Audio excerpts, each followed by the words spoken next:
Hello everyone, আসসালামু আলাইকুম। Welcome back to my channel. আজকে আসলে আমি বাইরে আছি, বাইরে থেকে ভয়েস দিচ্ছি। তো আমি এই যে সজনে পাতা গুঁড়ো করে রেখেছি। এদিকে আমার মেয়ের এক্সাম, মেয়েকে এদিকে পড়াচ্ছি। মেয়ে পড়াশোনা লেখা নিয়ে ব্যস্ত। আর এদিকে চারিদিকে পাখির কিচিরমিচির। মেয়ের একটু পরে এক্সাম দিতে নিয়ে যাব, রেডি করাইয়েছি, বসাইছি। আজকে লেখা 4টা পরীক্ষা আজকে হয়ে যাবে। আজকে হচ্ছে আপনার 4টা হয়ে গেলে আর 2টা আপনার মৌখিক পরীক্ষা থাকবে, হাদিস থাকবে, কালেমা মাসাইল থাকবে। আমার মেয়ে যেহেতু আরবি মাদ্রাসাতে দিয়েছি, আলহামদুলিল্লাহ সবাই দোয়া করবেন আমার মেয়ের জন্য। সে ইনশাল্লাহ ভালো, কিন্তু একটু অমনোযোগী হয়ে গিয়েছে। এই তো মেয়ে লেখালেখি শুরু করছে। আমি এবার বাসায় নেটের প্রবলেম, খুবই প্রবলেম, বাসার নেট পাচ্ছে না। তাই আর কি বাইরে এসে আমার আর কি ভয়েস দিতে হচ্ছে। এই জন্য একটু গাড়ির শব্দ পাওয়া যাচ্ছে। এদিকে আমি ওই যে তেল বানিয়েছিলাম, এর কিছু মেহেদি পাতা এবং গোলাপের পাপড়ি বেঁচেছিল, সেটা ভাবলাম যে শুকিয়ে রেখে দিব, আরও কিছু এর সঙ্গে অ্যাড করবো। আর এদিকে আমার হাজব্যান্ড তালের বড়া খেতে চেয়েছে। সে বাসায় চিনি ছিল না, চিনি দিয়ে গেল। আর আমি তালের বড়া বানাতে শুরু করলাম। কিন্তু অ্যাট ফার্স্ট আমার তালের বড়াটা না এবার ভালো হলো না, কী কারণে জানি না।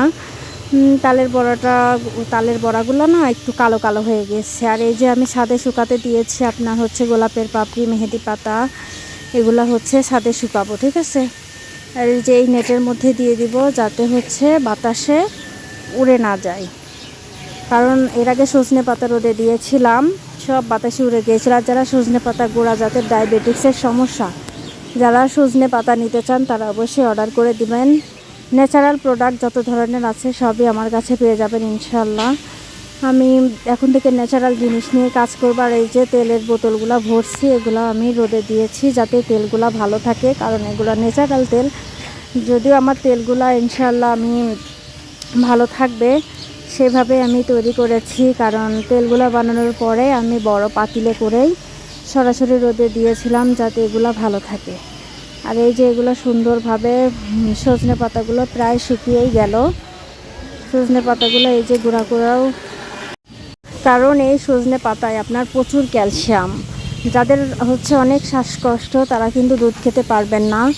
তা দুধ খেলে কিন্তু আপনার শ্বাসকষ্ট রোগটা বেড়ে যাবে। এবং যদি আপনি এই সজনে পাতা গুঁড়া করে খান তাহলে কিন্তু ক্যালসিয়ামের অভাবটা আপনার পূরণ হয়ে যাবে। তাই আমি এই সিদ্ধান্ত নিয়েছি, কারণ আমার শ্বাসকষ্ট আছে।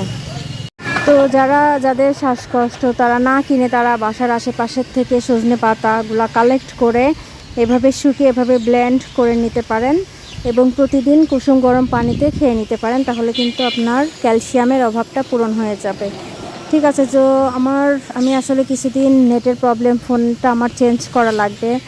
ফোনটা ভালো ফোনই কিনছিলাম, স্যামসাং গ্যালাক্সি M33, কিন্তু ফোনটা আমি আসলে ব্যাড লাক, হয়তো আমার টেকাতে পারলাম না বেশি দিন। তো আমার ভিডিওটি কেমন হয়েছে অবশ্যই কমেন্ট বক্সে জানিয়ে দেবেন। ভালো থাকবেন সবাই, আল্লাহ হাফিজ।